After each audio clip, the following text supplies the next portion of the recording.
All right, let's do a call to order. Let's, hey everyone, good evening. Let's do a pledge.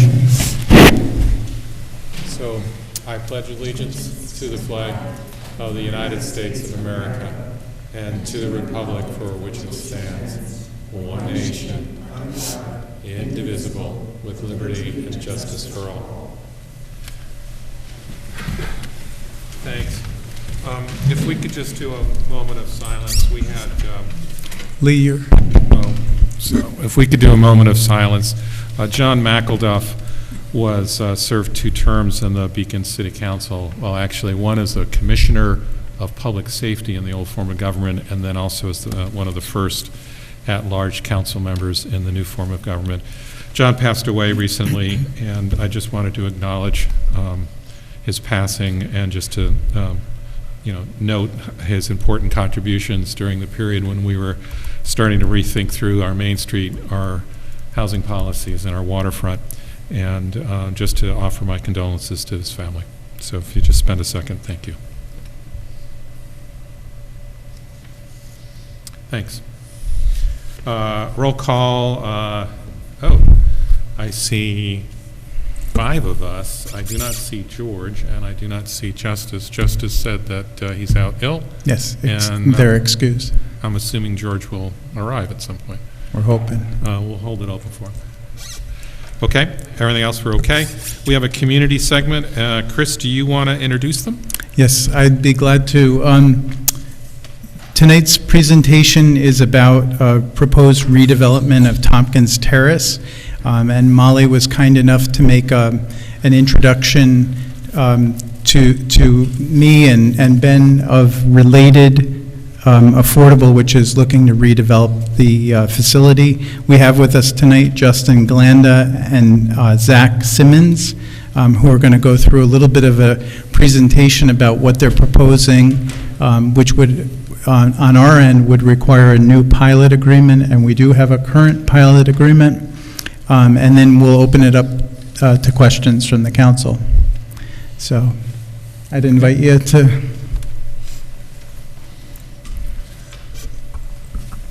Can everybody hear me okay? Is that working? Great. Not really? Just come a little closer. Yeah. Is this better? Yeah. Okay, very good. My name is Zach Simmons. I am a Senior Vice President at Related Affordable, which is an affiliate of the Related Companies real estate development firm based in New York City. I've been with Related for about 10 years now, and I work, and Justin with me works solely on the preservation of existing affordable housing across the country. So the Related Companies was founded about 50 years ago, based on affordable housing, building and developing affordable housing back in the early 1970s. It has since grown into a development company that does many different things, including luxury high-rise residential buildings in the city, but has retained its roots and its commitment to, as I mentioned, preserving this country's stock of affordable housing. So the subsidiary within which Justin and I work, Related Affordable, focuses simply on acquiring and redeveloping, improving the existing affordable housing that we have. We're, as a company, extremely proud to be able to say that we've never taken a unit of affordability of housing out of affordability. We've never, taken an affordable unit and made it market rate, and that is something that our company's founder and our firm and our group specifically is very, very committed to.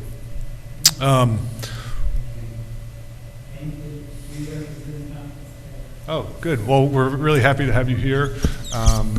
We'd love to continue to hear your feedback as we move through this process, but our proposal today, I just want to make clear to you, involves extending and preserving the existing affordability at the house, at the property. As Justin will get further into the details on, it also involves significant investment into the property, north of $14 million. So But I don't want to steal Justin's thunder. He's been working very closely with Councilmember Rhodes on the specifics here. I just wanted to sort of come up and give a little bit of a broad overview of our company and let Justin get into the details. The property is currently managed by our affiliated management company. It will continue to be managed by our affiliated management company. And so that's just sort of something I wanted to bring up at the beginning. The last thing I'll say is, we really are focused on improving our properties, delivering good service and quality homes to our residents, and again, keeping affordable housing affordable for the long term and improving it. So with that sort of said, I'd love to turn it over to Justin, who is really spearheading this project and the redevelopment of this site. Thanks, Zach. Thank you, council members. Thank you, Mr. Mayor, and members of the public and our residents. Thanks for joining tonight. Really appreciate your time and hosting us.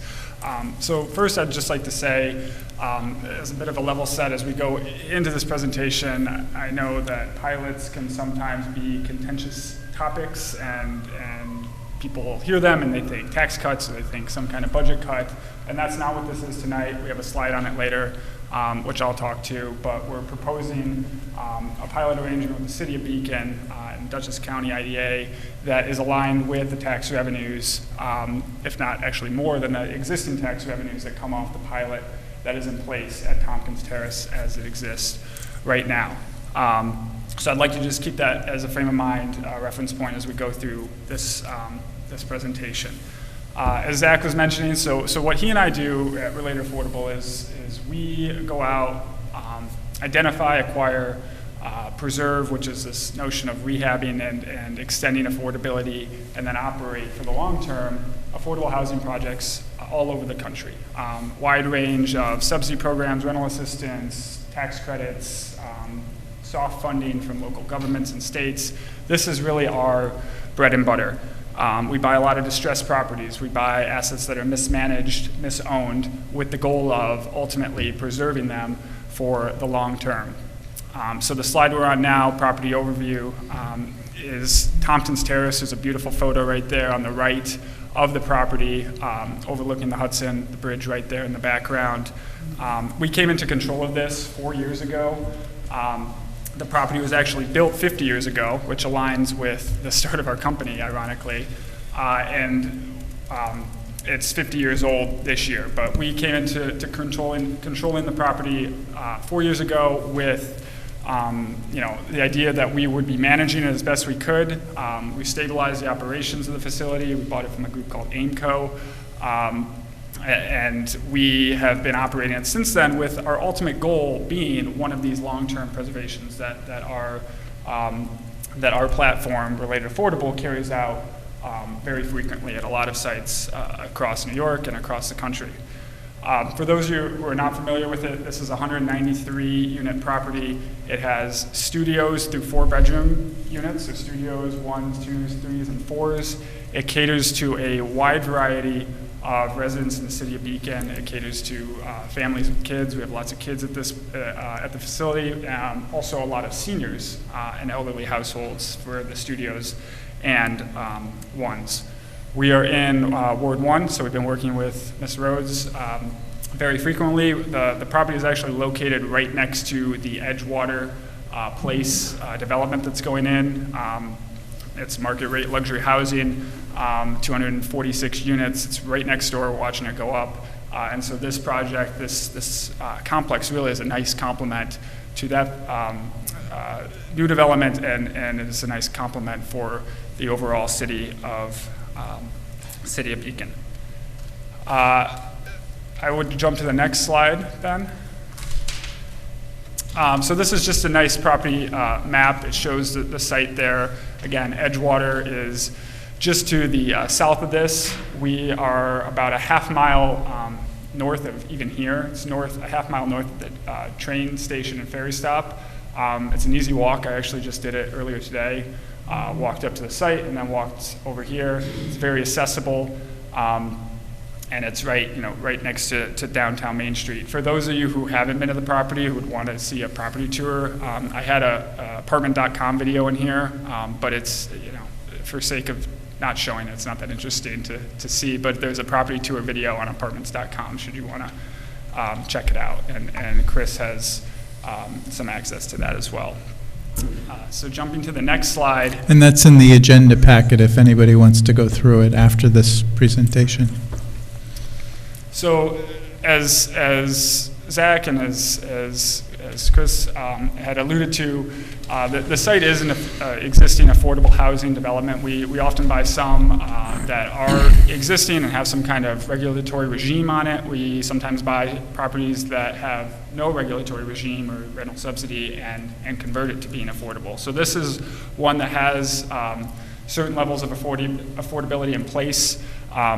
So to start, there's an existing regulatory agreement with Housing Community Renewal, which encumbers the entire site. It restricts 155 of the apartments to an income band, which is referred to as 60% of the area's median income. That's a HUD-produced income metric that's put out for the MSA. So that's 155 units, and then below that, or layered on top of that, is 38 units. The balance of the apartments at Tompkins Terrace are 50% AMI restricted units. So that's kind of the overarching layer of affordability. And then on top of that, we have an existing project-based voucher rental assistance contract in place with the Beacon Housing Authority. That's actually something Zach and I worked on together during the term of our ownership. We went out, worked with Mr. Ron Trout over at the Housing Authority, and what actually transpired was HUD made available through the Housing Authority an award, basically. It had to be applied for, and we had to vet it and go through a process with HUD and with the Housing Authority, but to award new vouchers to the most at-risk families that resided at Tompkins Terrace in conjunction with the expiration of a use agreement that came up. And so we went out and we were able to secure 61 of these vouchers that benefit some of the most at-risk households that reside at Tompkins and also in the community of Beacon. And then there's also a number of housing choice voucher holders. So those are vouchers as well, similar to the project-based vouchers, where the household would pay 30% of their income towards rent, and then the rental assistance would cover the rest of that rent. So this is a very dynamic, complex, and unique property. This is not public housing. This is not government owned. This is privately owned by Related Affordable. It is an interesting mix of unit types as well as affordability, where we have this interplay between the voucher assistance, the rental assistance that's in place, which, while our lowest band of affordability, as the overarching regulatory agreement dictates, is 50%, because of those vouchers, we actually have a lot of renters who are lower than 50, even 30 or 20. We even have residents who do not have an income who reside at Tompkins Terrace. So the property, on one hand, houses some of the lowest income residents of Beacon, and then on the other hand, we have households that are earning in that $50,000 to $60,000 band. They're working families, they have children, and it has a workforce housing component to the property in that respect. So jumping to the next slide. So why do we care? Why is this important? And I actually came across this article. This is a Wall Street Journal article from last month, December 2022. And I was reading it, and it was just so applicable to our meeting here tonight. This focuses on, I guess to step back, the broader affordable housing crisis that exists in the United States today, that we hear about all the time in our city centers in New York, San Francisco, even into cities pushing out, such as Poughkeepsie to the north, even Beacon. Affordable housing is needed everywhere, is what we hear, and I'm sure others hear that as well. And preserving it is also important. A lot of the dialogue that is out there focuses on new units, new production of affordable housing. But at the same time, a lot of the conversation is on preserving what exists today. public housing continues to struggle. There's physical deterioration associated with some of those projects that they can't get the funding they need from either the local government, the state, or the federal government. Section 8 housing, pure Section 8 housing that's fully subsidized is also at risk of deteriorating if there's no major renovation or resources marshaled to help support those projects. So Tompkins Terrace being, again, this kind of interesting, interconnected, dynamic property of multiple bands of affordability is really a vital community resource for the city of Beacon. This article focuses in on seniors in particular in Boise, Idaho. The article talks about how seniors actually are more at risk this year of going homeless than any of the other at-risk groups that they designate in the article, including folks who suffer from addiction, folks who suffer from mental health illnesses. Seniors are actually most at risk, and it makes sense in the respect that rents have been rising, rents have been going up all over the country. A lot of seniors are on fixed incomes, and all of a sudden, if income is not keeping up with the rent, folks can be forced out of their housing if they can't all of a sudden come up with the rent on that fixed budget if the rent jumps $200, $300 year over year. So that was an interesting article I thought that I'd bring up here tonight and share. Ben, if you could jump to the next slide, please. Thank you. So what are we proposing here? We're proposing, as Zach mentioned, to come in and do a very meaningful, comprehensive renovation where we touch on all the apartments, not just touch on them, rather we get into them. We're doing full units, interiors, lighting, kitchen, bathrooms, flooring, paint. We're also working on the common spaces. We're working on revamping the community room. There's an existing community room that can be used for gatherings. It is a meeting space. There's furnishings. There's a little kitchenette. It could also be, thank you. It could also be not rented. It can be booked out in advance by tenants at the property for their use for a private party, a kid's birthday party. That is something that can be signed up for in advance. We want to think about how we can utilize that space better.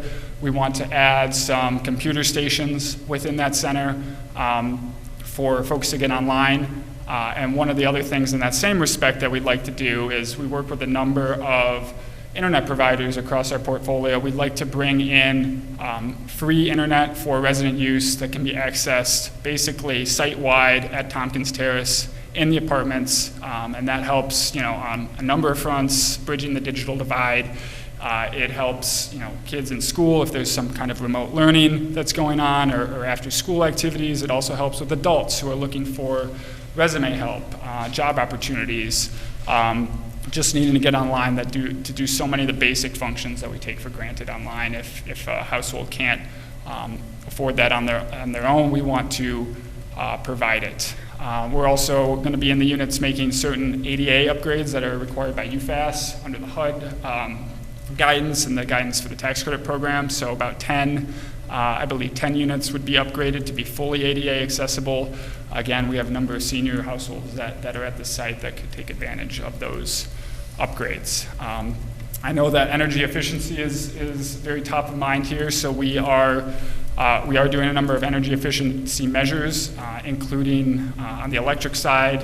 We'd be upgrading the mechanicals and HVAC equipment. We'd be doing the conversion to all interior and exterior LED lighting. On the water side, that kind of ties into electric savings. We do things around aerators, low flow water sense aerators on kitchen and bath faucets, shower heads that help limit water usage in the property, helps control energy. Low flow toilets is also an installation that we would do. And these measures may sound small, and some of them individually are, but when you multiply that across 193 apartments and you add up the benefit of doing that large scale, it does have an impact, and there is a savings there from a utilities perspective. I will also state that we are 100% electric from an appliance standpoint. We have all electric heating, electric stove appliances, and electric water heat. So that exists today, and we would be replacing that in kind, so we wouldn't be bringing natural gas appliances to Tompkins Terrace. Again, about $14.5 million. It's a $75,000 investment per apartment at the site. Jumping to the next slide. So this is kind of an overarching benefits slide. There's a lot of benefits to this project aside from just the, hey, we're going to do a major upgrade of this apartment complex for these residents. I believe so. I believe it's at the end. There'll be a number of benefits. They're listed here on the screen. Ones I'd like to focus on, again, is the importance of aging in place for our senior households. This revitalization of Tompkins Terrace prevents displacement of families both now and in the future should Tompkins Terrace, the physical health of Tompkins Terrace, be continuing to deteriorate, or if the affordability were to be removed or lessened by any other owner, if we weren't able to do this preservation. This project, by extending the affordability, enhancing the physical nature of Tompkins Terrace, will only allow us to prevent displacement for families who think they need to leave the area to find something better or more affordable or something nicer that they want, but it's farther away. It keeps seniors out of perhaps nursing homes. It keeps them in their apartment for longer, living on their own. On the right side of the screen, I also just want to touch on, through the project, we would be doing the renovations, which would engage some 40 full-time construction workers for about a year duration of this project.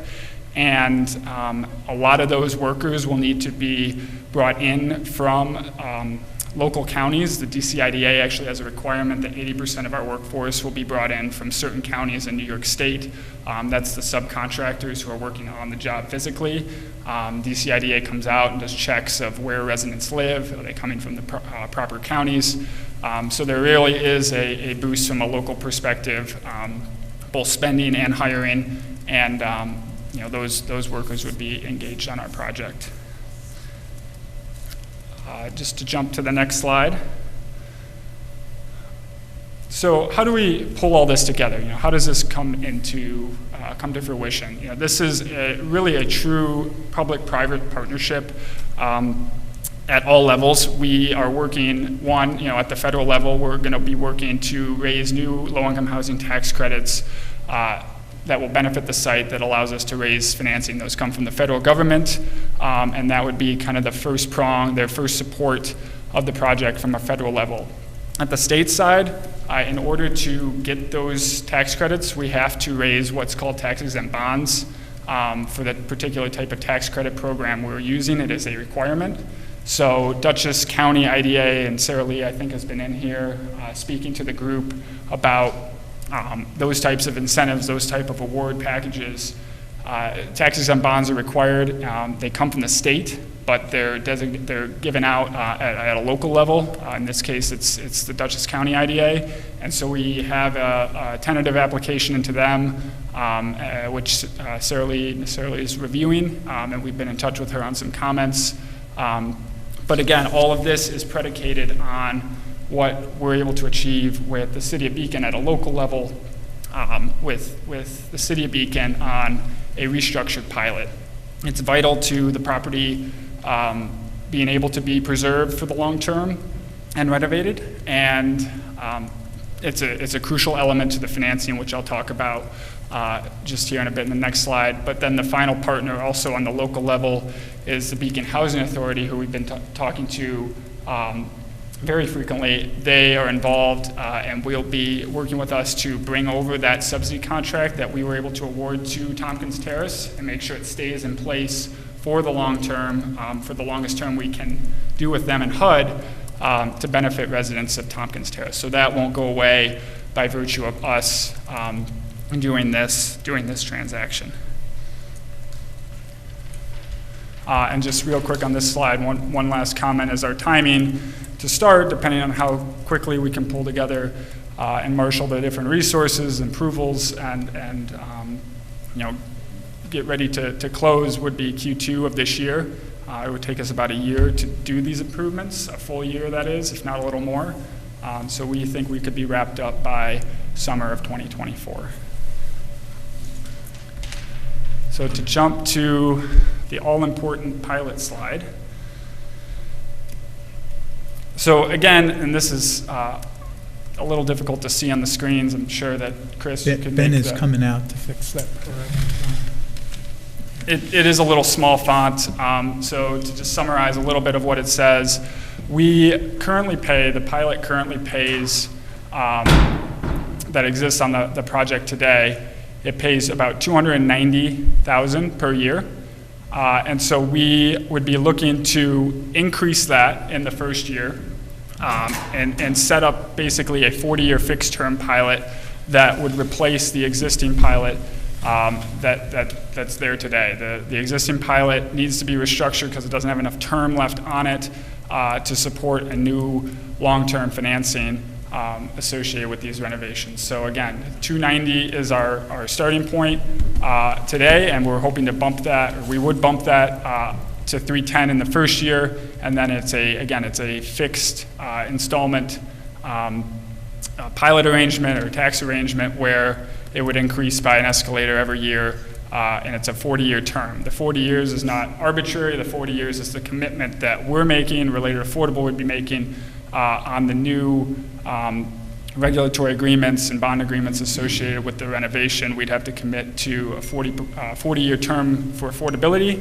and keep all the obligations associated with that in place. So the pilot term typically in these arrangements matches that accordingly.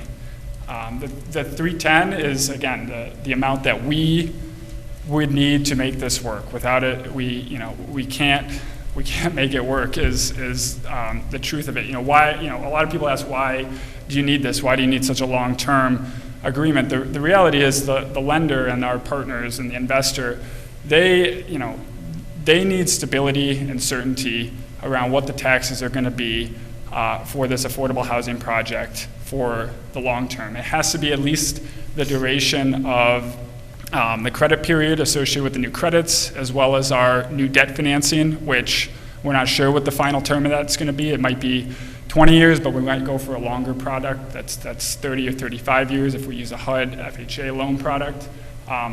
So we're still working through those details, but they really need to see stability.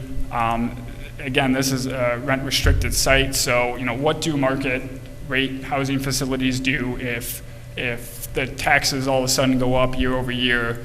They just go out and they charge their renters more money on rent, and there's nothing that stops them from doing it, and it contributes to inflation and all the other problems that we see on a macro basis today. We wouldn't be able to do that, and so it could really turn a property upside down without the stability of tax payments. Think of it as if you're a homeowner. I'm sure we have some homeowners in here tonight. If you are a homeowner and you get a surprise 10% or 15% increase to your tax bill year over year, that could definitely mess up some families' budgets and be a bit of a surprise and a headache and could cause some turmoil within a household unit. The same thing happens at a apartment facility such as Tompkins Terrace, just at a much more impactful level since it's impacting 193 households in the community. So that is the details on the pilot. I'm sure there'll be some questions there, but before we get to questions, I did want to show two videos, which I think Ben has teed up. These are two projects that I worked on personally and Zach was involved in. They're about 2 minutes each, and so I'd appreciate being able to show both of them. Something is going on the screen there. Wasn't sure what that was about, but the first one is Biltmore Towers, Dayton, Ohio, 230 senior apartments. It was a historic tax credit rehab that took me about 3 years to complete. So here we go. Enjoy, please.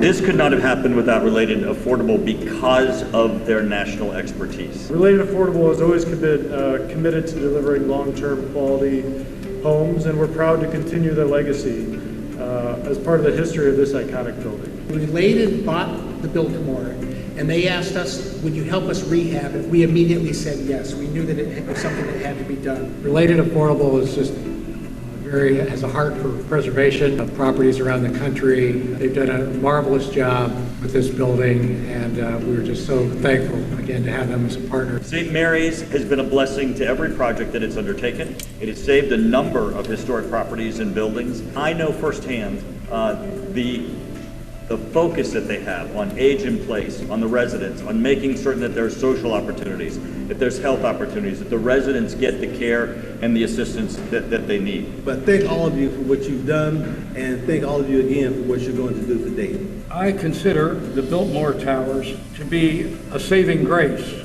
We have such a terrific staff here at the Biltmore Towers. I found them compassionate, concerned, flexible, understanding, and patient. When I was approved, one of the happiest days in my recent life. The amenities that are offered to the residents here, plus the outside agencies that come in and provide different services. I don't believe you could find a facility anywhere that would offer you any better living conditions in your retirement or your years where you need assistance. I am proud to be a resident of the Biltmore Towers.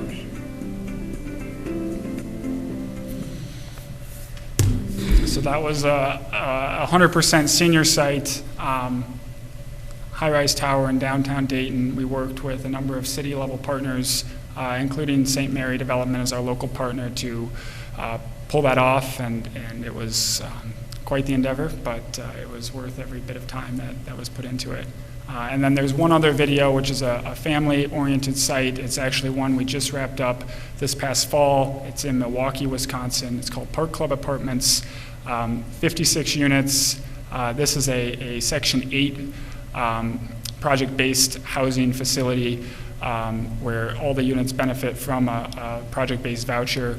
And again, this was shot just as we were wrapping up construction, so there's some footage of the ongoing construction, and it also highlights a partnership that I'll speak about just after it. So enjoy, please. I'm coming to you today from Park Club Apartments. It is a 56-unit, 8-building, tax credit Section 8 layer. We had purchased this community in 2019. We were able to stabilize the community for renovation for 2022, which we are currently under renovation now. My name is Angela. I've been living here since 2021. When something is going on, I call and maintenance person right there. I love it. When I walk in, I like it now because it's more, I would say, brighter, like lighter. I love the building that I am in because it's quiet. I love it. Having Related here is very wonderful for us. The residents are so excited when they walk into their new apartment homes, and they appreciate Related so much for making their lives and their homes so much better. The partnership between Related Affordable Foundation, the Park Club Apartments complex, and the Zoological Society of Milwaukee started when Leela called us up, and she was like, hey, we just have this apartment complex and we're thinking about valuable community programming. It's been great since the zoo and Park Club have partnered together to where, you know, kids can come to the zoo, learn about the animals, give the kids something to do during the summer times and the fall. So it's nice that the zoo is doing that with Park Club. I've been out to the apartment complex several times to meet with residents and talk about the work that we do here, what a camp and a class looks like, what to expect when you get here. And from there, we were able to have about 45 camps for kiddos at Park Club, and through a variety of different ages and programs, right? Like I think we had a 3-year-old all the way up to a 16-year-old participating in a single day, partial day programs, all the way to like come in every day for a week. So that was really special to see how this place became familiar to them. I'd love to see more kiddos in the program. I'm super psyched about the family day at the zoo, and I'd love to run more of those too. So the partnership highlighted there in the second video was with Related Affordable Foundation, which is a private foundation that is associated with our greater related companies.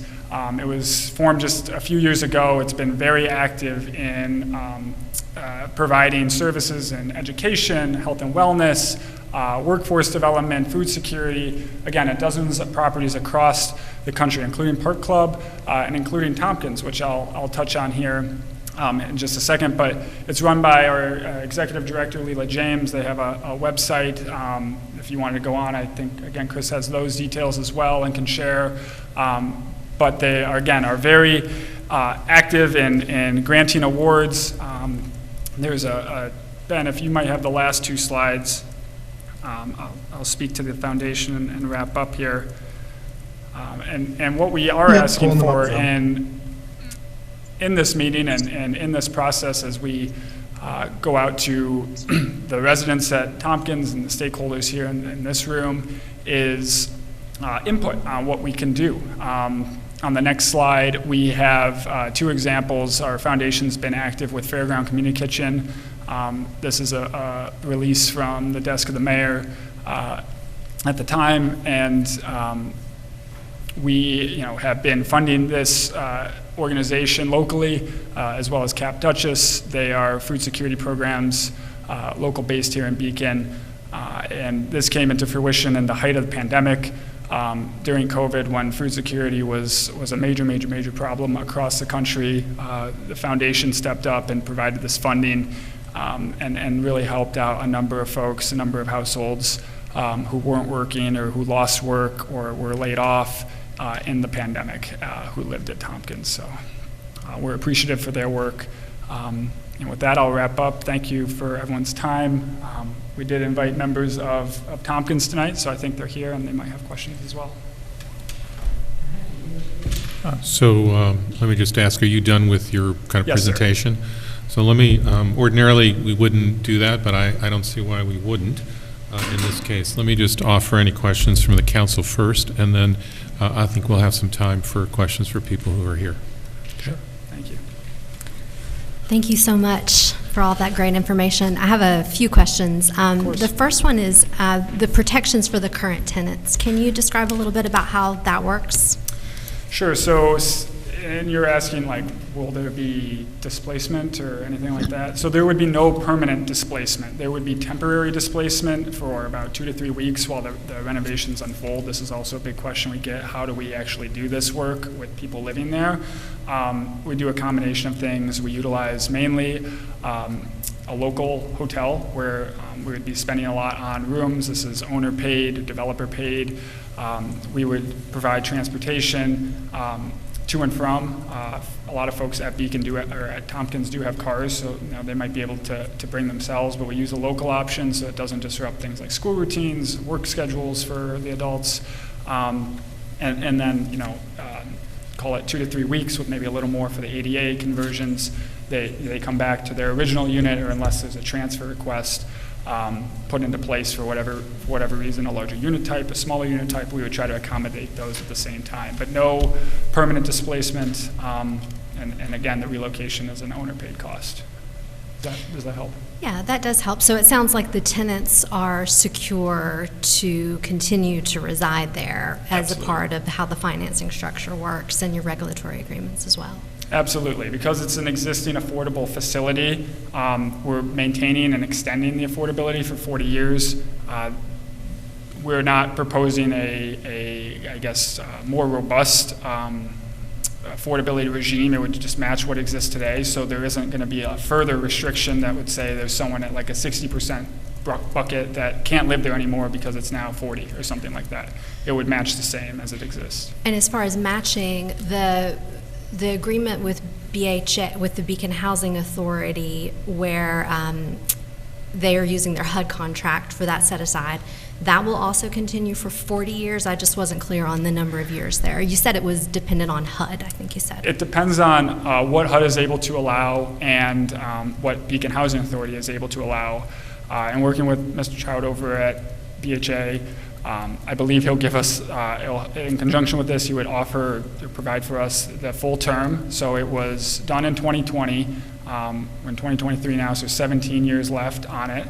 I don't know if we're able to renew it for another 20-year term, since there is 17 years remaining on it. But our commitment would be, once it comes up at term, to renew it for another 20 years. Typically, these are done in 20-year increments. HUD doesn't allow more than 20 years renewal on these type of contracts. But And how many are those again? there's 61 of those. Oh, so it's a good bit. Yeah, it's, and it covers, it's project designated, so it's tied to the actual apartment. And it's given to the most at-risk residents. So a lot of the residents who would have otherwise been at risk of moving in 2020, they were awarded this voucher, which allowed them to stay in place. And I would say a large percentage of them still do reside at Tompkins because of that benefit. I don't have that exact number, but a large portion. I do have a couple of other questions, just in this sort of idea vein. Did you consider supportive housing as part of this development? And why or why not? Sure. So, I mean, we I guess Zach and I and our company is not, I guess, we're not mental health workers or healthcare workers or educators. There's been a call, I would say, or greater scrutiny on landlords or housing providers to also dip into these supportive services. It's not our exact model. There's definitely folks out there who do it. There's companies across the country who do it, and it's usually tied to getting certain greater incentive packages for the work that's going to be done. With the transaction and the project as we propose it today, we don't need kind of the scoring boost or kind of the bells and whistles that are associated with that. Our response to providing those services is through our management company, which is affiliated, helping residents get in touch with local agencies and providers that can provide care or assistance, whatever is needed, whether that's mental health care or otherwise. And then our foundation is actually came into existence for this exact reason, to step in and provide these connections where there isn't a sphere. The management company doesn't have maybe the line, or it's a national program that we're bringing to a specific site. One of the programs we've used recently is a DC-based nonprofit called Kaboom, where we build, I don't know, maybe you're familiar with it, but they build a number of playground projects at a number of our properties. We've probably done half dozen in the last year. And that's just something that our management company on the ground would have no ability to do without kind of a backing from our foundation. So that's been our response to providing services and those types of benefits is in conjunction with our operations. And for the community room, can you talk a little bit about how it's been used historically and how or if the vision changes with the rehab? So historically, again, it's just been a gathering space. There's furnishings, there's a kitchenette used for parties, for community-wide meetings. Any services that come on site, they are able to utilize the space. They usually book it up in advance. So it's really a multi-purpose space. No major change to the use of the space, just enhancements to the functionality of the space, maybe providing some AV equipment perhaps in the renovation. We do want to do a few computer stations, at least I would say 3 in that along the far edge. That would be kind of like high top counters with computer access for residents who need to come in and go online and they don't have that ability to do so in their apartment and they can't make it to the local library. Thank you so much. Absolutely. A quick question about the agreement, the regulatory agreement with the housing and community renewal. I think we only talked about the BHA agreement so far. Maybe you could describe a little bit about what the parties are responsible for in that agreement and what you see the future agreement looking like? Sure. So the two will look very similar. The one that exists today just came off its 15-year initial compliance period is what it's called at the end of last year. Which is what in turn makes Tompkins Terrace as a property eligible for this new infusion of resources. It just became eligible at the end of 2022. That's the agreement that covers the whole site, 193 units, and it restricts to those 2 buckets, which is a 60% area median income and a 50% area median income. The 60% grouping is 155 units designated, and then 38 is the 50%. And those income ranges are in the 50 to 60,000 maximum for those respective designations. And we expect the new agreement that we enter into for 40 years with HCR would mirror those terms. Okay. Yeah, the only thing I note is, I looked at your 310, it looks like it's about a 2.2% CAGR on the growth, right? Roughly? Correct, 225. Okay. Yeah, I just wanted to make sure I was aware of it. Okay. If it's okay, I'd like to offer a little bit of time for questions from the audience for those who are at Tompkins. Would that be all right with the council? We're just going to need them to speak into a mic, Mayor, otherwise the folks at home won't be able to hear them. All right. So perhaps we could trade off on this mic. Or we could repeat the question. There you go. Thank you, Pete. Yeah, you got a handheld? We're going to get you. We're going to get a portable mic that'll either facilitate way. this. Come on up. It's really not that scary to stand up there, I promise. We're very friendly.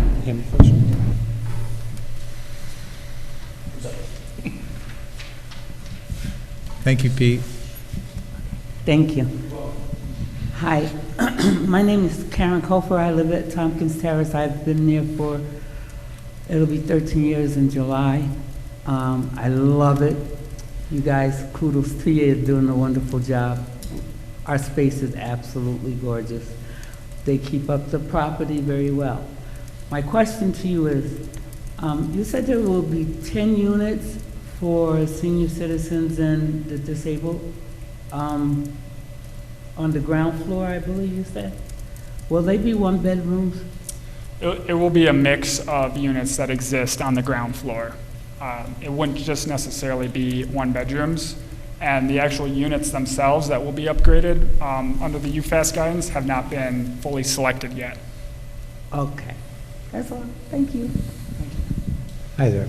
Hello. Also a tenant for 2 years now, and they did some upgrading before I moved in, so the flooring and everything in it. It's a beautiful place. They did an amazing job. It's so well kept. The maintenance guys are just top, and you just it's a great place to live. My question would be, I just feel like I need very little done, but then of course that's not up to me. However, if they did want to take out and redo bathrooms and kitchens in that place, they don't need to redo flooring that's already been done. And would that be taken into account by individual apartment? Yes, yeah, actually, and you may have noticed it to date, we've had an architect out who's been doing some site investigation work, an engineer as well as some of our own consultants. Tomorrow, there's actually going to be some more site walks occurring where they're going to look at a lot of apartments, perhaps not yours, but they're coming to yours. Great. Well, you know, during the summer, my refrigerator broke down, so I have a brand new refrigerator. I think they put a new oven in when I moved in, and I told her, I said, you know, maybe some countertops, you know, maybe a vanity for the bathroom would do me, but, you know, I'm not picky, so. Sure, and our goal is to update all the apartments to be of an equal kind of playing field. That's my so if your apartment has been updated, and we do a lot of those similar upgrades when we do turnovers, so if you moved in recently, you have maybe some of the newer fixtures, but if you've been there 13 years, there might be some things that just haven't been changed out that need to be changed out, and those are things we would tackle in the renovation. So the goal is to really get them to the same playing field of equal condition, and you know, if there is a savings on not, you know, we budget for doing all, you know, 100% of apartments, but if, say, we go into yours and there's things that don't need to be done, we can take that savings and apply it elsewhere in the project. That's my question, and I think that's really good operational thinking. Lastly, as far as the amount of time for each apartment, say if it was just a kitchen and bathroom, which I think is what they're looking at mine for, would this be like how long would I be out of my apartment, or would I have to leave my apartment? Sure. If it's less intensive renovations for your particular unit, and there's certainly details to be flushed out, and we'll have resident meetings closer to the start date, and actually once we're underway, you'll be getting multiple communications about what's being done and timing and when. But the short answer is it might not take as long, and you might not need to be out. So it's going to be a case by case, and they'll work with all of us and everything. That was my only concern, is like, well, where am I going? What am I going to do, you know? Absolutely. And they'll be coordinating if there's a relocation component. That would be taken care of by us and communicated. We do expect there to be more intensive renovations in a majority of the units, but if there are certain one-offs where there's not as much work required, we'll adjust accordingly. Great. I just want to finish by saying that I appreciate what you guys have offered me. I wouldn't have had a chance otherwise. I don't know where I'd be. And I am retired, and I do have health issues. So this is where I ended up, and I feel really privileged and fortunate, and thank you very much for all your hard work. Thank you for coming out tonight. Okay. Anyone else have anything on the Tompkins? So this would just be a question to ask them. This is just a question. Mayor. Okay. You're I live in Tompkins as well. I've been there for over 20 years, going almost on 30. My question is, if a person doesn't fit any of the criteria in terms of Section 8 or voucher, and they're paying maximum rent, how does that affect them once all this renovation is done? The question is, how will your rent be affected? Mm-hmm. So I'm trying to speak both ways here. So for and can I ask, are you, I won't even ask. The rent that is designated for those 60% buckets and 50% bucket units will only change in conjunction with the program. So the low-income housing tax credit program, again, it's based on area median income. It's put out annually by HUD. It comes out every April or May. Those new income standards will be published in a few months' time here, and it's call it an inflationary base. It's lagging, but it's a metric that HUD and the government puts out that pins the incomes for that MSA, and then based off that income, there's a rental rate that's calculated by household type and size. And so the increases will just continue under the existing program because it's already affordable in nature. The increase, I don't have the exact amount today if that's what you're asking me, but the increase Because I pay will maximum rent, and I get no subsidy, nothing. Not that I am asking for it, but I was told I don't. Yeah, I mean, maybe this is simpler, but I would say the existing limitations will stay in place, and your rent will continue to be calculated according to the same limitations that they currently are. Does that answer your question? Somewhat. Okay. Anyone else who lives at Tompkins, again, I'm going to limit the comments to only people who live there. So, apologies. Otherwise, I was going to, no, doesn't live at Tompkins. Oh. I really resent that. We made an exception for people who came out specifically, and I'll leave it at that. Okay? All right, not hearing anything else, I would just say I appreciate all your time. And Council didn't have any further questions, and so I think I'll call it, or no, you got some? I just wanted, you touched on this, Justin, just to repeat what the next steps are, both from what the council's next steps are, and then what, assuming that you do get the funding you need, what residents can expect of some next steps. Sure. Thank you for the question. So we are still in the preliminary stages as we plan to start this renovation later Q2 of this year. We do need a number of approvals, including this one. After, ideally we would be seeking a letter of support from the City Council and the City of Beacon supporting the project. The next step is we do need to approach the school board in some capacity. I know they, I think, are meeting right down the hall right now. We'll have to get on their agenda and get a similar acknowledgement, and we'll work with Chris and Sarah Lee from the DCIDA on that. And then once we have those approvals in hand, we'll basically be full steam ahead towards getting this done. There's a few things that will have to happen, but as we have those green lights, we will have a resident meeting on site. We'll try to use the space that exists on site. If there's too much attendance, we'll either split the meeting into two and have two of the same programs where we present on site around the details of our renovation and relocation. And if that's not a sufficient solution, we'll have an off-site meeting where we'll work with Ms. Rhodes on a nearby facility to host a meeting.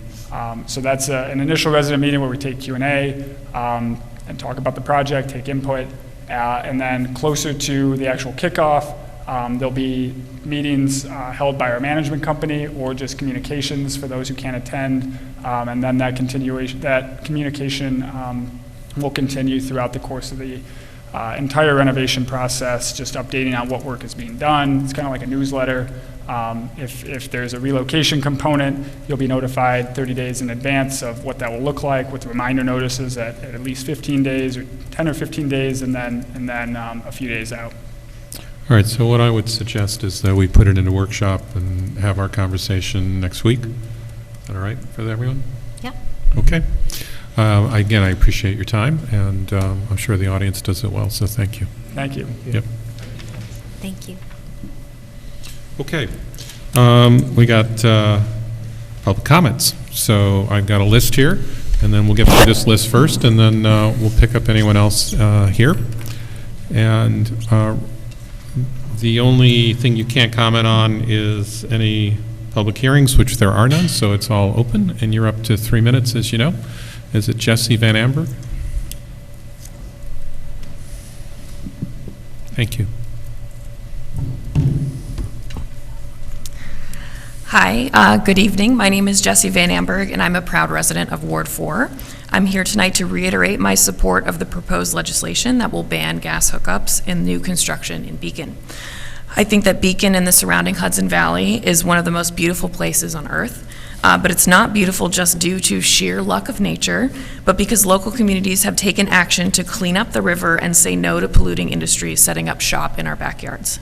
Now is another time for our community to take action to protect this beautiful place that we call home. Since I last spoke before the council about gas-free buildings in late November, I've been heartened to see so many council members take up this issue with gusto, and for those efforts, I thank you.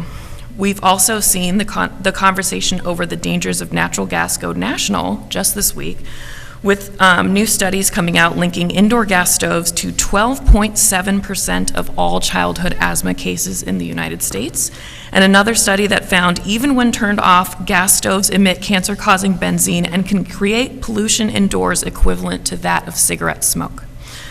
We've been told for decades that natural gas is safer and better for the environment than other choices, but let's call it what it is, a lie. Natural gas is methane, a dangerous fossil fuel that poisons our groundwater, our communities, and even the air we breathe inside our homes, the places where we think we're safest. There is no time like the present to address this dangerous health risk that's harming us and our planet. As such, I urge our council not to delay with drafting and implementing this legislation, nor to compromise or water down this bill to make exceptions that would only benefit the fossil fuel industry, not our actual community members. Commercial buildings should be on the same timeline as residential buildings when phasing out natural gas hookups, and we should include major renovations, not just new construction, into the scope of this bill. This will help us make the maximum impact toward protecting the health and longevity of our community. We have no time to waste. Thank you so much for your time and consideration. Thank you. Thomas Wright. Good evening, Thomas Wright, 24 Grove Street, member of the Conservation Advisory Committee. I want to thank the City Council, the Mayor, the City Administrator, and City Attorney for the rapid and thorough work regarding local building code efficiency standards and for spending the thoughtful time reviewing the standards during the January 9th workshop. I'd like to address a few key points that came up in the workshop discussion. Regarding operating costs, heat pumps have 3 to 4 times the efficiency of gas-fired equipment.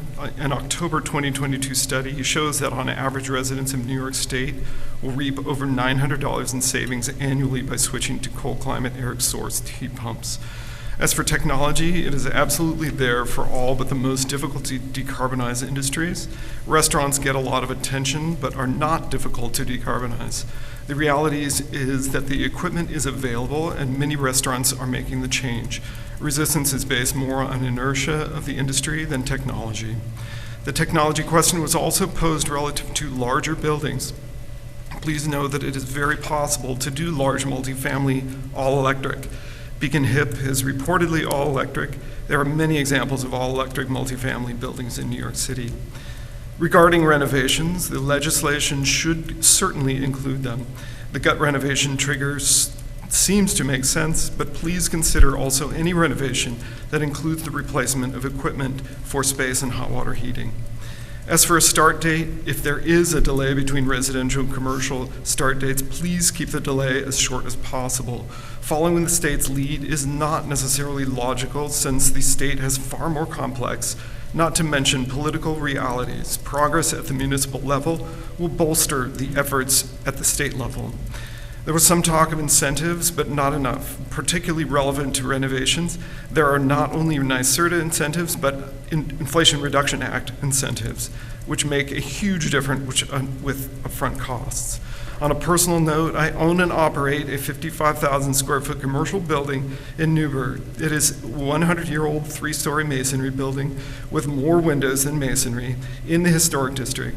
We have over 40 tenants in the building, and I'm very proud to say that as of late last year, the building is 100% electric, utilizing cold climate heat pumps and electric on-demand water heaters. Please think of our example if you have concerns about the difficulty of commercial buildings to electrify. If we can do it, anyone can. Please ask the CAC to review, as you did with the gas-powered leaf blower ban. The CAC is blessed not just with enthusiasm, but expertise that is directly relevant to this legislation.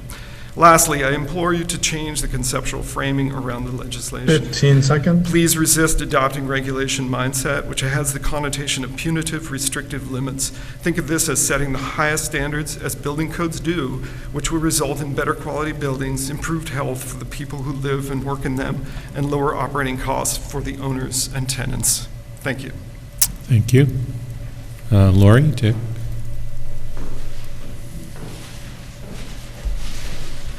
Good evening, everyone. I am also here as a member of Beacon Climate Action Now, and it was wonderful to hear all of this talk about affordable housing and about can't say the word, Going electric. You know what I mean, already this evening.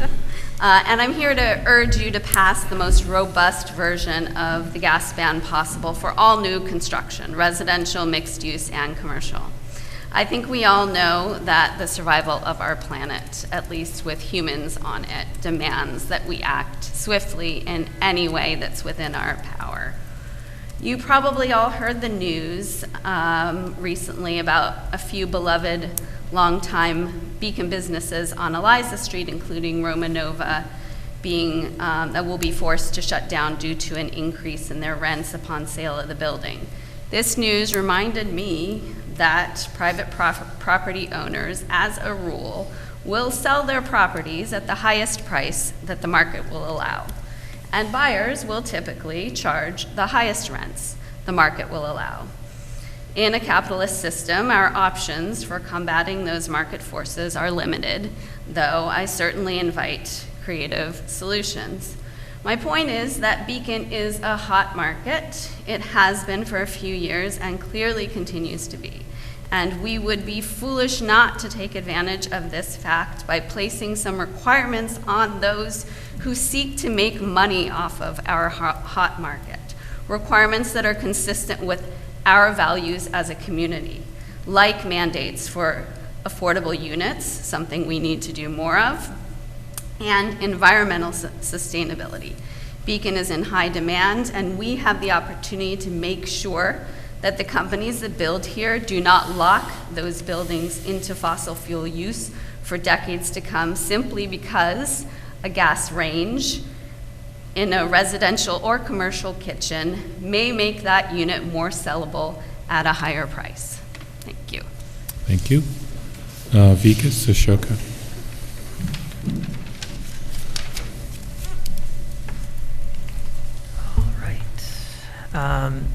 Hello, Mayor, City Council, and the public. My name is Vikas Ashoka. I live in Ward 2 and a member of Beacon Climate Action Now.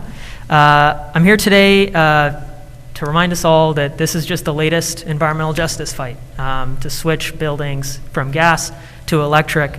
It mirrors many of the same phenomena that happened as we banned lead paint, as we banned indoor smoking. And what the phenomenon that happens is that there's these arguments that are used to misdirect and disinformation that's proffered to help the fossil fuel industry, just like those fights before. So on that note, let's discuss a couple things that came up last week that can be easily discounted. So, for example, the State Climate Action Council was offered up as a scientific body with scientific recommendations. There was some science that went behind their recommendations, but it's a political body. It was appointed by politicians. It includes a member who is an employee of the National Fuel Gas Company. Their recommendations were the best they could do as part of a political negotiation with fossil fuel companies and their friendly politicians in Albany. So it's disingenuous to say that we, as Beacon, can only be as good as that or slightly better. Secondly, cost. We heard that electric buildings are more expensive and that if they were cheaper, developers would already do it. First of all, some developers are. We just heard from Tompkins Terrace. Secondly, this shows how disingenuous these arguments are, because there's a very basic phenomenon that the person who made this argument last week should know, which is called externalities. The folks who buy the appliances when you are the developers, right? They're the ones who have to pay that upfront cost, which is sometimes more expensive for electric appliances, but the savings come over the life of the appliances. Now, who pays for the life of the appliance? Who pays those energy bills?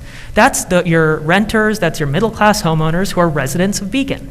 And so we should know that. The people we're trying to help are the people who live here.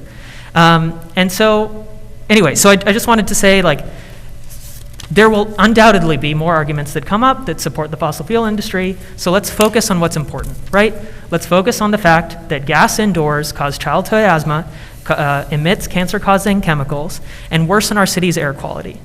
And let's remember that the actual science says that we cannot build new fossil fuel infrastructure, and we must decarbonize as quickly as possible. That's the science. That's a scientific consensus, regardless of what political bodies say. So for the open questions before you, which are two, we ask that you include commercial buildings on the same timeline as residential, and we ask that you maintain an expansive and clear definition of renovations in this legislation and keep to a timeline of 2024 or as soon as possible before that. Stay courageous, stay strong for our kids in our community. Thank you. Thank you very much. That's everyone who's on the list. Is there anyone in the environment here that'd like to speak? Come on up. State your name and where you live. Clark Edmond, 2 Wilson Street. So, if I had been allowed to ask the same questions as tenants, as a taxpayer, some of the questions I would have asked were kind of like this. And first of all, I would have been directing him, and maybe you know this, but I would have been directing him to a person who represents his subsidy organization of the developer of the largest private construction project in America. The related company parent is the developer of the West Side Yards. Now, that's neither here nor there, except to say that we can appreciate the heft with federal and state and county governments that they can secure Section 8 and government subsidies and all the things that potentially could be very beneficial to the citizens of the city. But the questions I would have asked were, okay, you said you're going to give 40 full-time jobs, give them $100,000 a year, you're doing a $14 million, where's the other $10 million go? Well, my years going back in New York City doing these kinds of analysis, I found that usually the cost of acquisition got buried in there, so I would have asked him what was the cost of acquisition. Because you see, basically what sometimes happens is the things that they claim are putting in, I mean, what's the project list per apartment? What's how much does the stove cost, refrigerator, the flooring, the lighting, the electrical, what's the electrical scope per year? When you figure it all out, from my armchair, but somewhat knowledgeable, I think like half of it's, profit. So the question then becomes well, what's the disadvantage of the city Beacon? Well, we give, a certain amount of housing, that's good. But, really the question is there's no inflation tied to it. So they're going to go from $1,400 a unit in taxes to a maximum of maybe $8,000 a unit 40 years from now? What's the cost of fire services, the police response, and all the other kinds of incremental charges that go? Is it tied to inflation? No. I would have also asked, well, listen, the city has a custom of like having engineers come in and analyze projects and tell them, blah, blah, blah, and all that. Would you be willing to spend $50,000 to give it to the city of Beacon so we can do an analysis with appraisers and construction experts to really understand what the true value of the investment is? Listen, folks, as I've said before, the jobs that got public subsidy down the block, the jobs that got public subsidy out on the prison ground, the jobs that are proposed to have additional public, if you don't have a meaningful grasp of the economics, then spend the money to get educated. I'm at 3 minutes and 4 seconds, I guess. I got to stop. It would have been nice to go on. Sorry, Mayor decided it wasn't important enough. Thank you. Sure. Teresa Kraft, Liberty Street. I'm at a loss for words as nothing ever changes for the people of this city. Just the same old rhetoric. New York State and the Northeast will never be ready to replace gas and oil systems to electric by 2024, 2025, 2026, 2030, et cetera, let alone all the lead pipes they had on their last ask list. Today, we're bearing the deafening noise around the city with major construction sounds and work vehicles with traffic infringements on practically every street corner, whether it's residential or commercial or the excess development overlooking the riverfront or along Main Street and the Fishkill Creek. During the discussion at a recent council meeting to reappoint planning board members, the council and the administrator, the council and the public were reassured that the mayor and the administrator will have a talk with the planning board chair regarding concerns raised by many residents and even some council members. We witnessed at the first planning board meeting of the year, our city mayor standing at this podium, singing the praises and patting everyone on the back, then only to watch him leave without sitting through one single agenda item. During the first public hearing, we listened to an endless flow of concerned residents fighting to save the quality of life in their neighborhood against a developer who wants to shoehorn in 5 homes where ideally only 2 fit. And when one of the planning board members wanted to vote no, the chairman jumped all over him. If that's not bullying and pressing a personal agenda, I don't know what is. I urge every resident to watch that video because actions speak louder than words. Lately, nothing has changed for this overzealous city. We are witnessing more and more of this destruction of the quality of life in our city, its identity and its history. Whether it be our historic view sheds or our historic architecture, it is quickly fading away, and it shows the lack of interest of our city council has to preserve it. Where is the integrity? And sadly, the residents of this city are never informed when there's a murder in our community. Now we have multiples. What is the council hiding? Thank you. Thank you. Anyone else in the public? Come on up. Let us know your name and where you live. The sign-up sheet was gone when I... It's okay. Just let us know now. Hi again. My name is Blair Patterson, 28 Masters Place, Ward 4. I spoke a couple of weeks ago, but I wanted to come back now that a new version of the bill is being drafted. I'm a member of BCAN. I wanted to make sure that the new version of the bill is as effective as it can possibly be. I don't want to live in a city that waters down bills to the point of ineffectiveness. I want to be in a city that's full of leaders and that leads. I want to be in a city that pressures the state government through its actions, through its legislation. I want to be a city that leads in addressing the environmental crisis and being a leader in energy efficient buildings, and most importantly, in being a leader in deep-rooted community care and in recognizing our own interconnectedness. I don't think I need to remind all of you of what fossil fuel reliance does to our health, to our community, and to our greater environment, or what expanded gas infrastructure does to our collective health and has already done to our collective environment. But I do feel like I need to remind you to make this bill as effective as possible. It needs to include residential, mixed use, and commercial properties, and retrofits are also extremely essential. If we don't, I think it's blatantly sending a message to our community that we don't care about their long-term health or the long-term health of the environment. At its base, electric power emits significantly less greenhouse gas emissions than fossil fuel, and I don't understand why we don't want to make that switch. Every little bit of legislation that contributes to the reduction in fossil fuel reliance counts towards a massive and necessary change. It can't just be stoves, it can't just be heating, and it can't just be residential. When all these things are divided up into small parts, their effectiveness declines rapidly. But collectively, these things can make a hugely positive impact on our lives and on the lives of future generations in Beacon and in the United States in general. And I think that we want to be a part of that major change.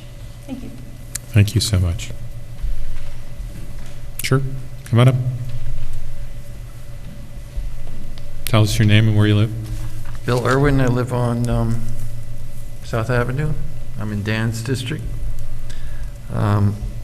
I just want to endorse everything that my fellow BCAN members have said in terms of the details. You guys deal with all kinds of issues, and the issue of climate change affects every one of those issues, and it will, if it's not dealt with, will affect even the possibility of dealing with those issues. So in terms of this bill, I'd really appreciate it if we didn't make any compromises now. During the last 7 or 8 years, during really intense development, I haven't seen any movement to require developers to comply with, ecologically sound building standards. We just can't afford to make exceptions that make this law meaningless. Dealing with climate change is not optional. It's not somebody else's job. We may be just a small part of it, but we have to do what we can. It's the most important job we will ever do, and we need to do it right. This isn't just a little town fussing over local issues. It's the biggest war we will ever fight. Thank you. Thank you, Bill. Anyone else out in the physical public? Okay. Ben, can you help us with anyone online? If you are on Zoom and you'd like to make a public comment, please use the raise hand option at the bottom of your screen. If you are tuning in by phone, you can press *9 and you will need to press *6 to unmute once called upon. If you are watching on YouTube, you will need to join Zoom by visiting beaconny.gov. Right now we have a couple people joining us online.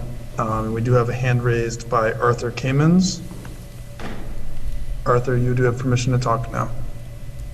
Good evening, everyone. Can you hear me? Yep. Yes. Good. I want to address two things. First, I want to support all the terrific comments that were made about the reasons, the need for, and the reasons to adopt the strongest, most inclusive possible set of regulations regarding gas-free buildings and renovation.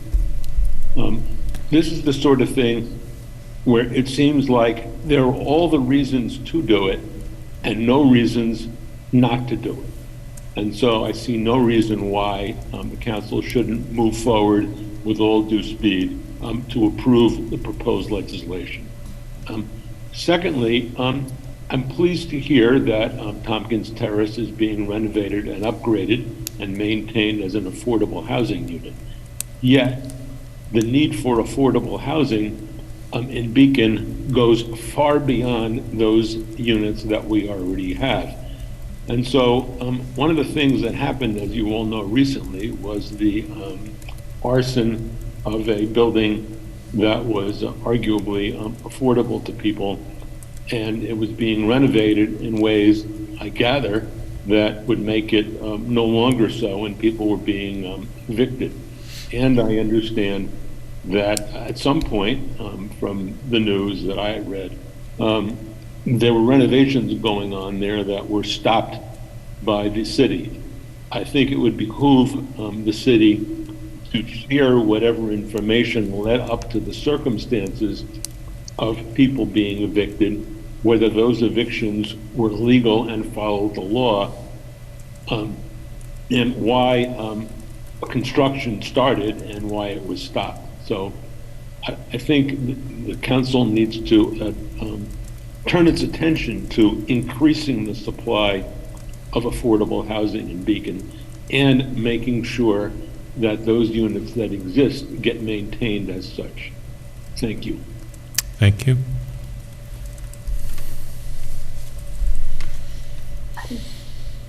Ben?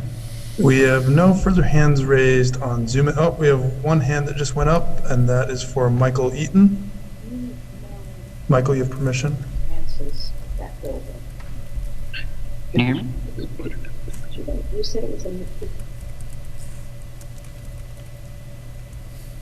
Michael? Hello?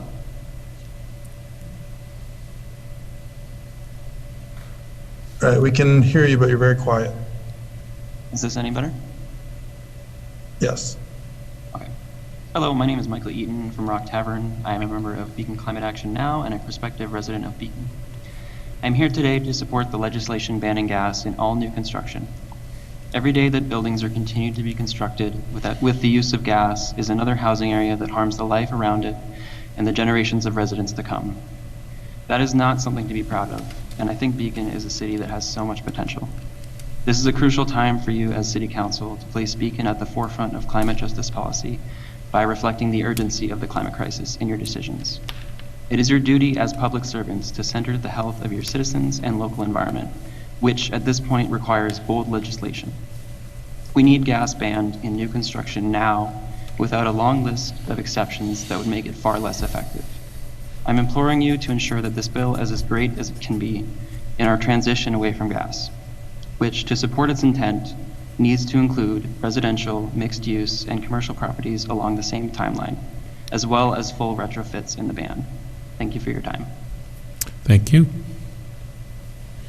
Okay, Ben, are we all set? No further hands raised on Zoom. Okay. So thank you all for your comments, and let's go on. Let's do reports from the council and city administrator. Do you want to start on anything you want to inform us beforehand, or do you want to wait until council's done? Your preference. Either way. So do you want to? Well, I would just say we've had a lot of conversation in the community about a deceased individual who was found in the woods. The city has not released details on that because we're waiting on reports from the county medical examiner. So again, I understand that people want to know right away what happened. The city can't release information until these investigations are done. And it's similar with the murders. The police have been working on every case that we have, and when we get to a point where an announcement can be made, we certainly will. But we have to balance the need for getting information out there to not undermining an investigation or coming to a wrong conclusion prematurely and then having to retract something that was incorrect. And so I don't have to go again. I just also wanted to let the council know we are beginning the firehouse abatement next Monday. So we are launching our firehouse renovation project across the street at Tompkins Hose. We hope that will take 4 to 6 weeks, after which we will be moving into the reconstruction phase. And again, we are leading by example, and that building is going to be all electric and have geothermal heat pumps. So we've transitioned away from gas, which we now use in the building. And we did that well before this conversation. So, and that's all I have for tonight, Mayor. Okay. Just do council comments. You want to start, Molly, and we'll go around? Sure. Just to say that I, as Justin and Zach mentioned, I did get a chance to work with them a little bit before their presentation today, and I really appreciate the work that they're putting in and having the residents of Tompkins Terrace also come out and talk about it. And I'm excited to have that conversation next week as a council to see if we're all in support of this and how we can make sure that these units remain affordable and also are updated to the latest standards for all the residents who are there now and any future residents of Tompkins Terrace. I really appreciate Springfield Baptist being yet again the host for, I believe, the 46th annual MLK event yesterday. I think Lee is going to talk a little bit more about it in detail and had a chance to speak as well. But just to say to everyone in the community who has made that possible over the decades, it's an incredible experience, and I really appreciated being able to witness it.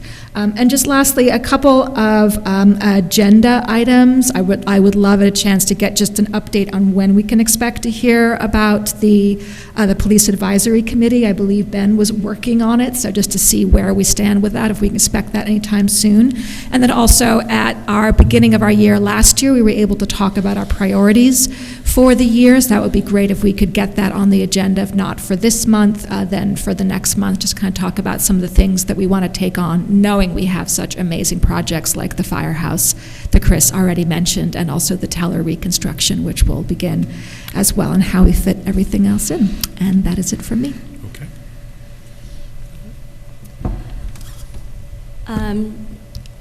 I don't think I have anything much to say that hasn't already been said. I will repeat my gratitude to the Springfield Baptist Church for hosting a really amazing event. It was really long, but very worth it.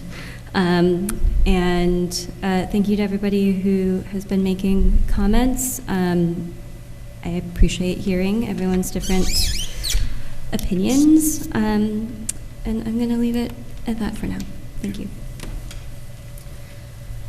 My turn? Yep.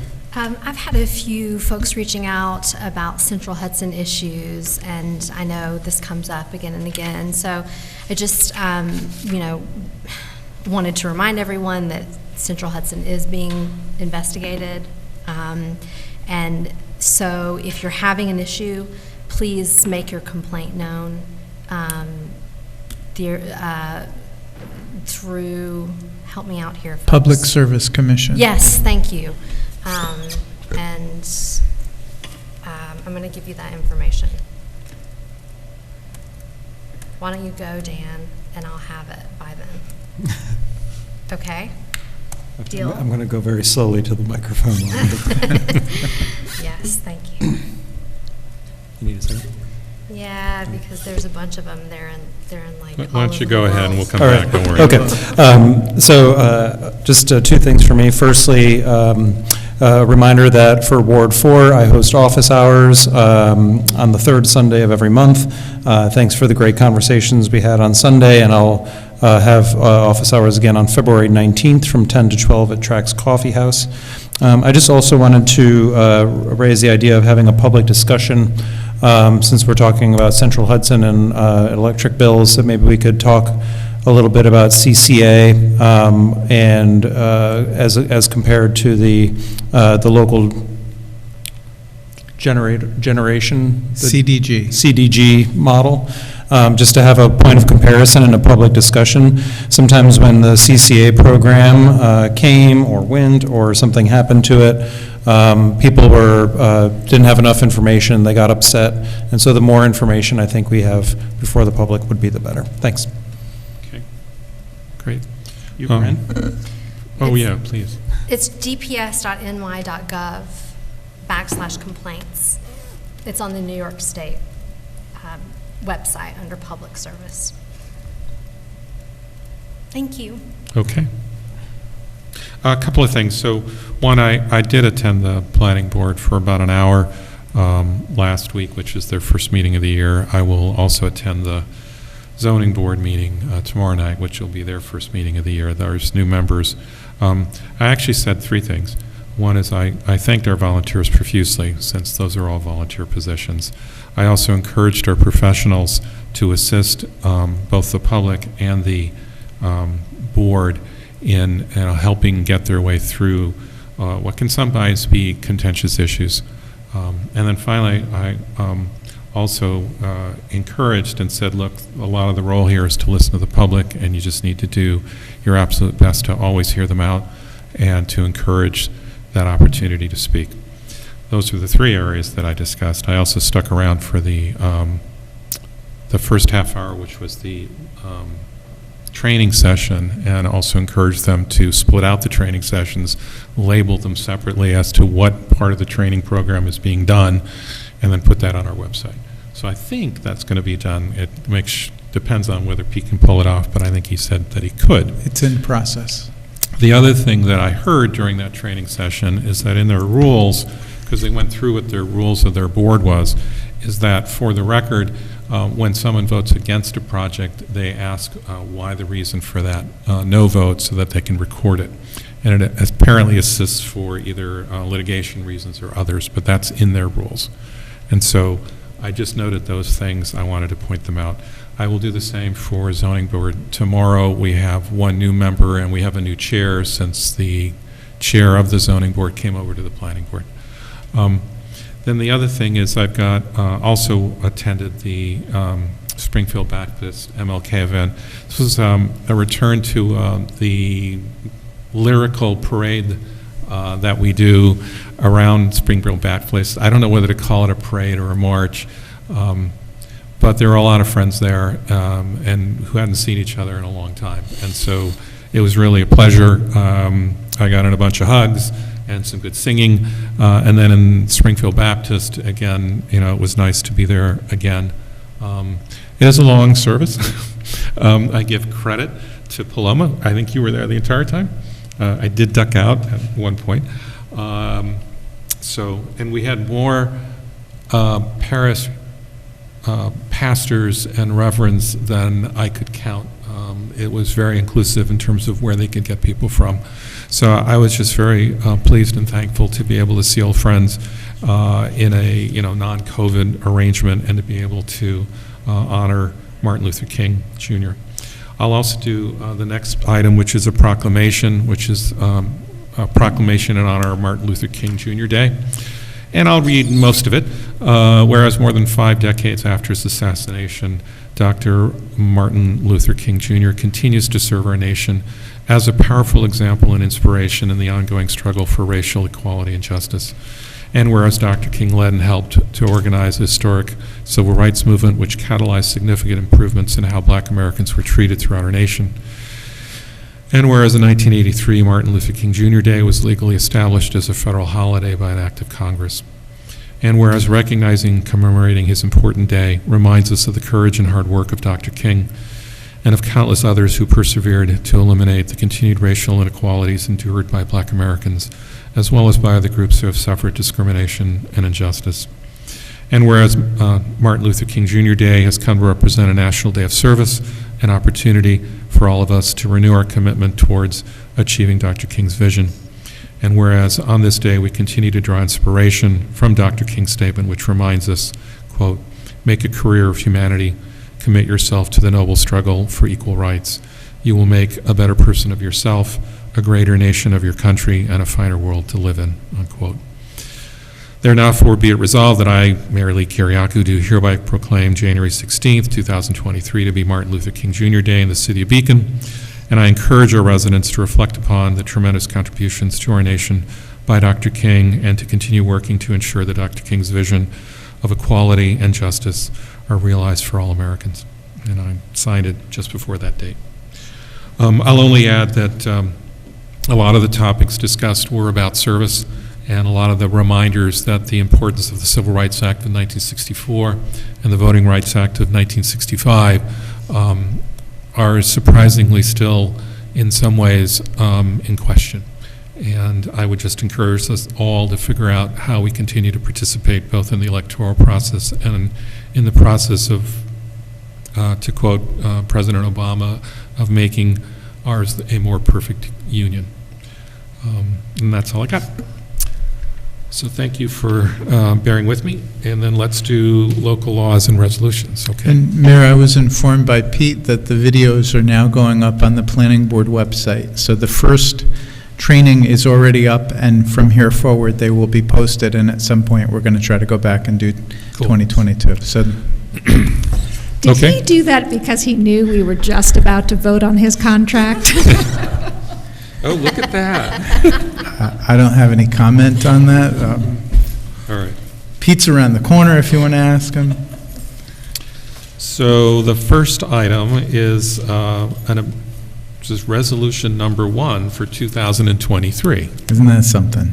Pretty amazing. We can count. That's good to know. This one is approving an agreement with Video Ventures Limited. Who might that be? for 2023-2024 video services. Can I get a motion and a second? And Chris can explain a little bit more. Motion. Second. So by Molly and Ren. So this is extending a contract that expired at the end of last year with Video Ventures. Pete has done our video televising and webcast meetings for many years, and this renews the contract on the same terms for an additional 2 years. So, Any discussion? Okay. All in favor, say aye. Aye. Anyone opposed? Okay. Resolution number 2 for 2023. This one is approving an agreement with Flock Group, Inc. for license plate readers. Can I get a motion and a second? Motion. Second. Same pair. I will note that after it was described in a workshop what a Flock reader was, I saw a picture of one online, oddly enough. So, Weird. like the same day, the next day. So, Chris, you would and tell I us didn't more? send it to you. These things happen. Yeah, It's this real. happens a lot. It's a very real thing. So we discussed this when we did the budget last year. It's, these are for 4 license plate readers at the 4 entry points to the city of Beacon to help with detective investigations. So right now, when we have a crime and we're trying to figure out did somebody come into Beacon or leave Beacon around that time, we're having to go to other entities like the Bridge Authority. So we added this into our budget. It's $21,400 for the equipment, the hardware, and the software, and support for 2 years. Okay. Yes. Any comments? And just to reiterate, I know we've said this times we've talked about it, that this does not involve any facial recognition software. It's not Correct. that kind of a reader. And it also is a 30-day rolling delete of the data. So it's not something we're storing permanently. This is only to be used for investigations by the police. Okay. Are we ready? Unlike Lee's ad preferences. Those are recorded somewhere. All right. All in favor? Aye. Aye. Anyone opposed? I worry when you said that. It's I know, like, it's scary, right? Yeah. Mhm. Third one is designating the Poughkeepsie Journal as the newspaper of record, and I need a motion and a second Motion. by Ren. And Second. can I second these things or make these motions? You can, yes. That's what I thought. Typically, So. it's- All you right, can. I may It's do not that done, just to yeah. bother everybody. All right, so that was a motion and a second, and it was Ren and Paloma. Dan. Dan? Okay. Jinxed each other. Thank you. And just to note that we do have to designate a daily newspaper for our newspaper of record, but we also put in notices in both the Current and the Beacon Free Press? Or No, just the Free Press. Just the Free Press, okay. Any other discussion on this item? Okay, all in favor? Aye. Anyone opposed? Okay, and then the next one is authorizing the city administrator to approve certain expenditures. I'll need a motion and a second on that, and then we'll explain it for the public. Motion. Second. That's Dan and Molly. And Chris, will you tell us, or have Nick tell us some details? Sure, Nick can do this. Nick, you Thank still you. on? So- Yeah. Yes, I am. This was discussed at last week's work session, and this resolution, a similar one, was adopted with the last budget and has been implemented in prior years. So this resolution fills the gap between items that are approved by the city council pursuant to resolutions when they go out to bid, and those which are in the budget, but then contracts need to be entered into, for example, purchasing light bulbs. So this resolution authorizes the city administrator to sign contracts for those expenditures divided into 3 categories. The first is supplies and commodities, up to $20,000. The second is for contract for services, public works and labor, up to $35,000. And then the catch-all category is anything that doesn't fall within one of those 2 categories, up to $20,000. And these are all in accordance with the city's procurement policy, which includes review by internal staff and then signatures on purchase orders. So this gives the city administrator the authority to execute contracts for those purchases.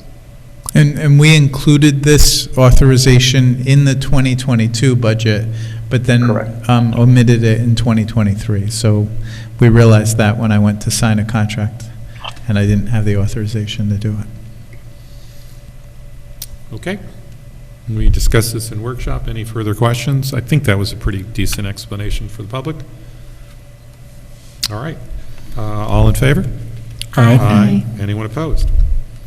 All right, and the last resolution item is approving something for ENEL North America, which is a matter that was a tax cert, and we are approving the settlement for the tax certiorari. Can I get a motion in a second? And we'll get an explanation. Motion.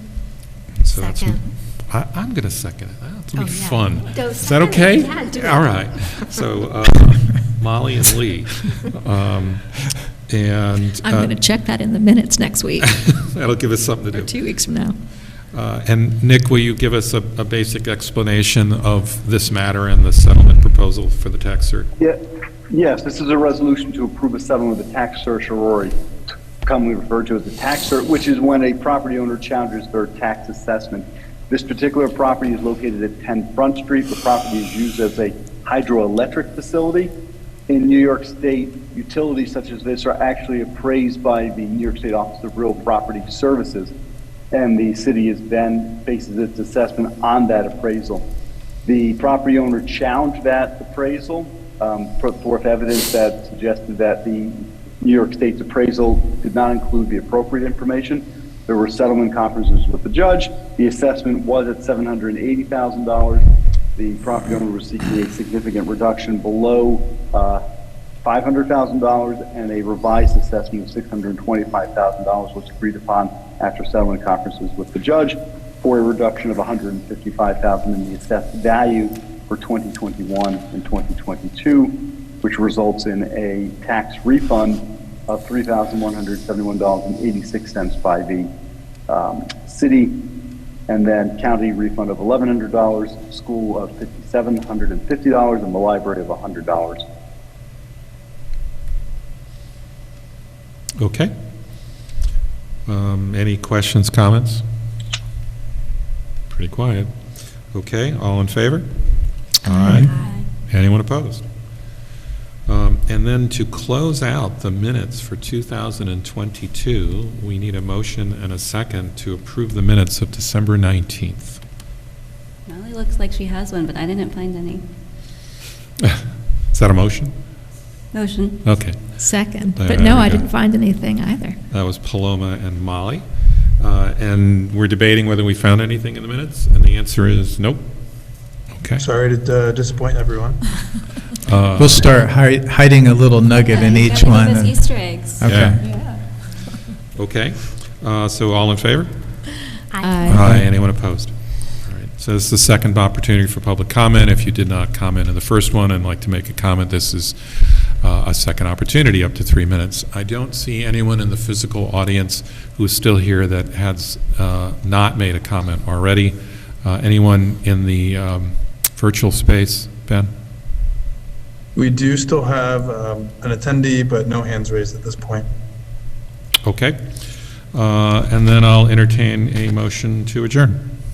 Motion. Second? Okay. All in favor? Aye. Aye. Thank you all, and good night. So I gotta tell you guys. Recording.